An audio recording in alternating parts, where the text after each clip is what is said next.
ಹಸಿರು ನಿಶಾನೆಯನ್ನು ಇದು ರೆಕಮೆಂಡ್ ಮಾಡಿ ಕಳಿಸ್ತಾರೆ. ಇದಿಷ್ಟೇ ಅಲ್ಲ, ಈ ಕರ್ಮಕಾಂಡ ಮುಗಿಯೋದೇ ಇಲ್ಲ.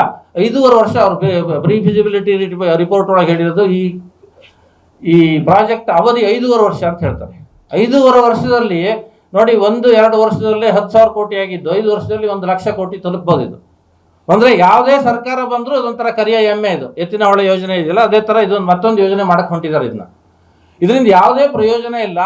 ನಾಗರಿಕ ಸಮಾಜಕ್ಕೆ ಹೊರೆಯಾಗ್ತಕ್ಕಂಥ ನಾಗರಿಕ ಸಮಾಜದ ಹಣವನ್ನು ತೆರಿಗೆ ಹಣವನ್ನು ವ್ಯರ್ಥ ಮಾಡ್ತಕ್ಕಂಥ, ಕೆಲವೇ ಜನರ ಜೇಬನ್ನು ತುಂಬತಕ್ಕಂಥ ಈ ಯೋಜನೆ ಇದು.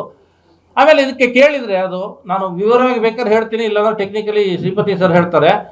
ಇದು ಪಕ್ಕದ ತಮಿಳುನಾಡಲ್ಲಿ ಮಾಡಿದ್ದಾರೆ. ಒಂದು ಎಲೆನೂ ಒಂದು ಮರವನ್ನು ನಾಶ ಮಾಡದೆ, ಇದೇ ಏನು ಬೆಳಗಿನ ಪೀಕ್ ಅವರ್ಸು ಸಂಜೆಯ ಪೀಕ್ ಅವರ್ಸಿಗೆ ವಿದ್ಯುತ್ ಬೇಕು ಅಂತ ಅವರು ಪ್ರತಿಪಾದನೆ ಮಾಡೋದು, ಯಾರು KPCLದವರು.